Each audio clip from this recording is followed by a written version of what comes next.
এখানে বিতর্কের কিছুই নেই। আমরা চাই মানুষের শান্তি।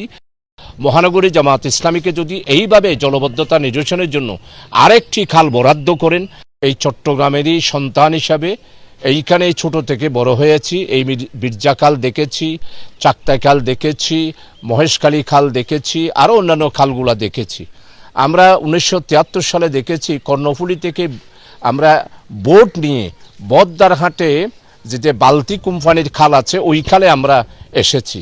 কিন্তু আজকে সব কিছু ভরাট হয়ে গিয়েছে। আমাদের সিটি কর্পোরেশনের উদ্যোগে অতীতে অনেক তারা কাজকর্ম করেছেন, প্রচার করেছেন, তারা চেষ্টা করেছেন, কিন্তু আসলে জলবদ্ধতা নিরসন তারা করতে পারে নাই।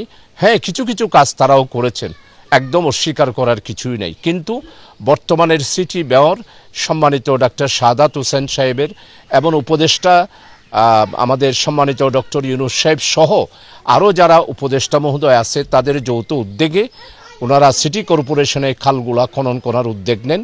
ওনারা অত্যন্ত উদার দৃষ্টিতে, আমরা বাংলাদেশ জামাত ইসলামী চট্টগ্রাম মহানগরীতে একটা খাল আমরা চেয়েছিলাম, আবেদন করেছিলাম, সেটার পরিপ্রেক্ষিতে বীরজাখালটা খননের জন্য আমাদের উপর দায়িত্ব দেওয়া হয়। এই বীরজাখাল এখন যেই অবস্থা আছে, আমার মনে হয় অতীতে কী অবস্থা ছিল আপনারা সবাই জানেন।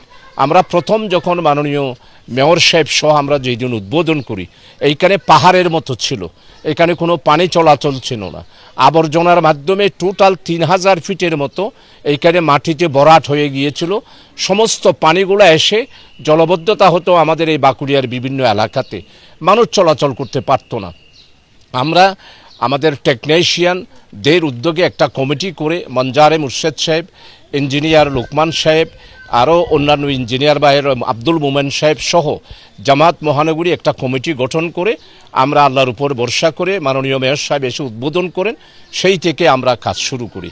আজকে প্রায় 1.5 মাসের কাছাকাছি হবে আমরা এই খালের জন্য কাজ করে মোটামুটিভাবে এখন বীরজাখালটা অতীতে যেই অবস্থায় ছিল সেই অবস্থার কাছাকাছি আমরা নিয়ে এসেছি। হ্যাঁ, এইখানে আরও অনেক কাজ করতে হবে।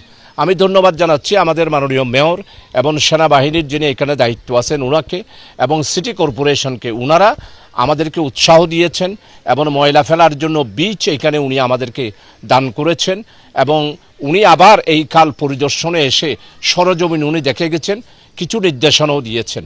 আজকে আমরা বর্ষা, আজকে 3-4 দিন ধরে বৃষ্টি হচ্ছে।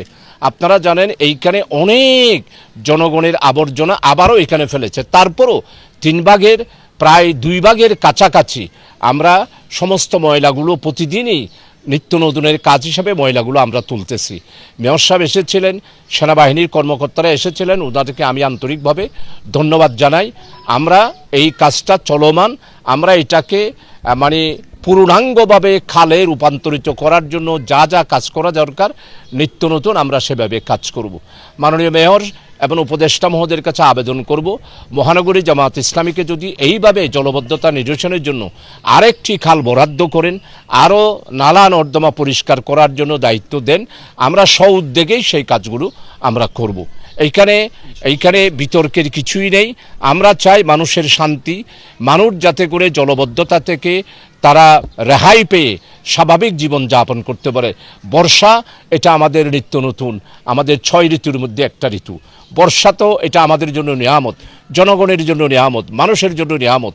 পানি আল্লাহ তাআলার দান, পানি তো মানুষের জীবন, এবং পানি ছাড়া মানুষ চলতে পারে না।